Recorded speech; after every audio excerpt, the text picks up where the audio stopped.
So, if ever there was an episode that needed a little bit of explanation on my part, this one is probably that. Right off from the bat, with Vincent's little Deborah LaFave was a 23-year-old high school teacher who got put away for statutory rape. So when he says Deborah LaFaving, that's what he's talking about. Now, sort of slightly chuckle-worthy, yeah. After the episode before this one, I was no longer trying to make this funnier than the one that came before it, because I think it would have been wasted effort. That episode is just so filled with awesome stuff that, anyway. So, I figured I could at least give Luciola a good send-off. Like he gets in the show with Luciola's swan song here. And it's a very emotional bit in the show, so I figured, hey, why don't I pull a Blackadder Goes Forth on this one if I can. Anyway, and by the way, the mime joke there, I'm not ripping off Little Karibo, I'm ripping off what Little Karibo was ripping off, which was Third Rock from the Sun. It's where they turned him into a mime. Yeah. Anyway. I do love that. There is actually a scene where the tech crew are discussing, can't let Mullen have all the fun now. And then it cuts to him like being sort of nostalgic about them. So just had to flip that on its head. As per everything. And yes, just in case you're wondering, there is little that's more fun than using a high-pitched feminine voice to chew yourself out. It's about as much fun as you can have with pants on. Yeah. I don't know what that says about me.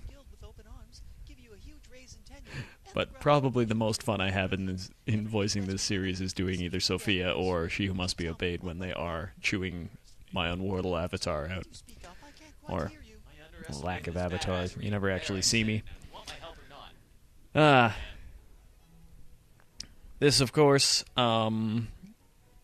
if you don't catch the reference, it will make absolutely no sense to you. It is from American Beauty. It is the Pass the Asparagus scene. And if you search on YouTube or Google or something like that, you just Pass the Asparagus, you will find the scene to which this is making blatant reference. Made all the more difficult because,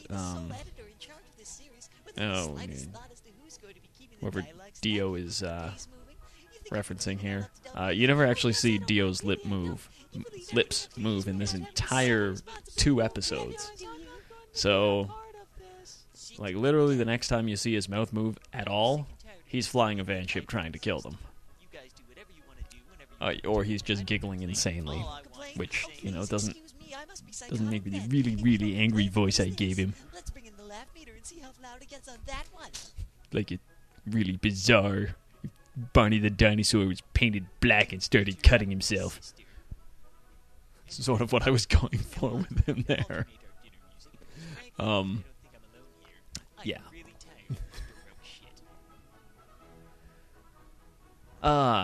Anyway, that's just one of the most iconic scenes from that movie, and I wanted to make reference to it. As I like to make reference to lots of things that I like. And then, of course, I had to bring the Wonderland ranching thing in a slightly less subtle context so that people could actually get it. Because I don't require my audience to understand my jokes, but sometimes it's better that way.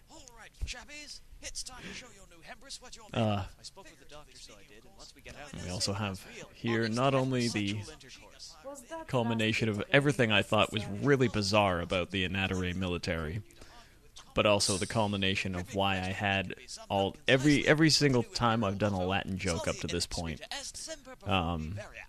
It has been aiming for that moment. So that's the culmination of that. Right from episode 1, I knew I was going to have Sully in excreta es semper profundi variat. Favorite thing you can say in Latin. Yes.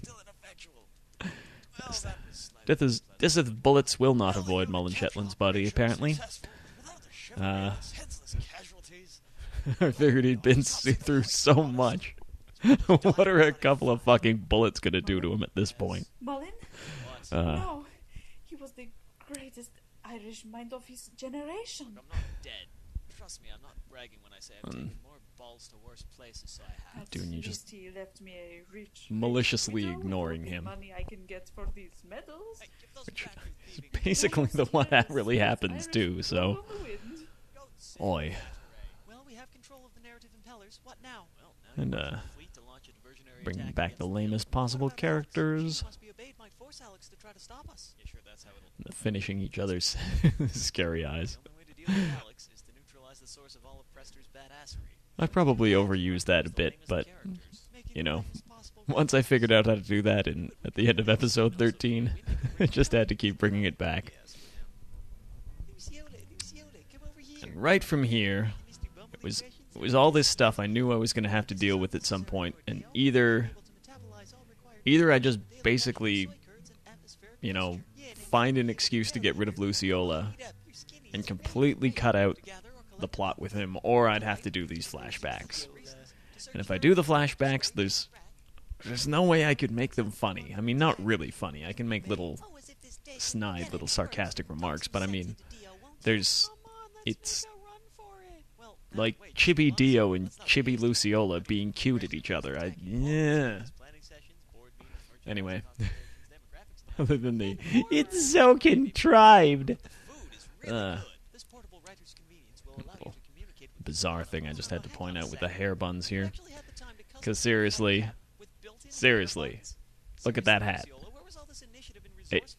Custom fit with the hair buns and everything. You couldn't just take out the hair buns and put a normal hat on her head. No.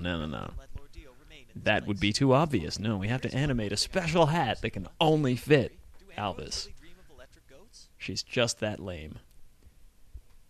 If you were to remove the hair buns, she wouldn't be quite that lame anymore, maybe. I don't know.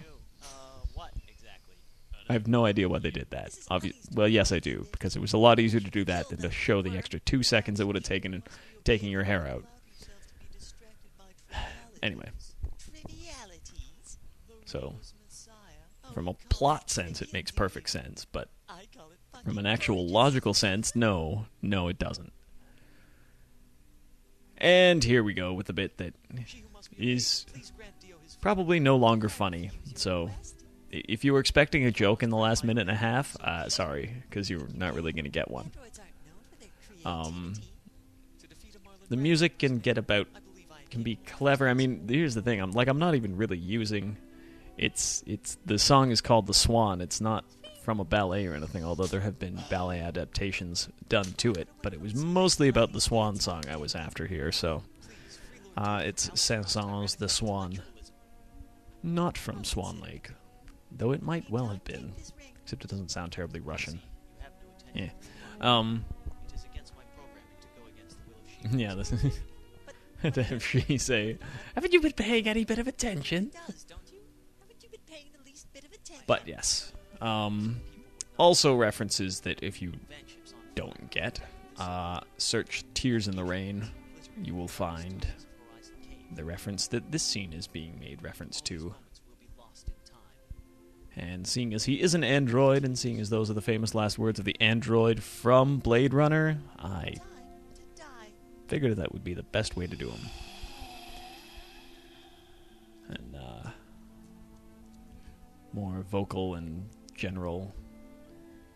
The ting, ting, ting, ting, ting sound effect is actually false harmonics on a violin, so more little things you can do. And a little macabre dance at the end there. So yes, hopefully that explains something, and if it didn't,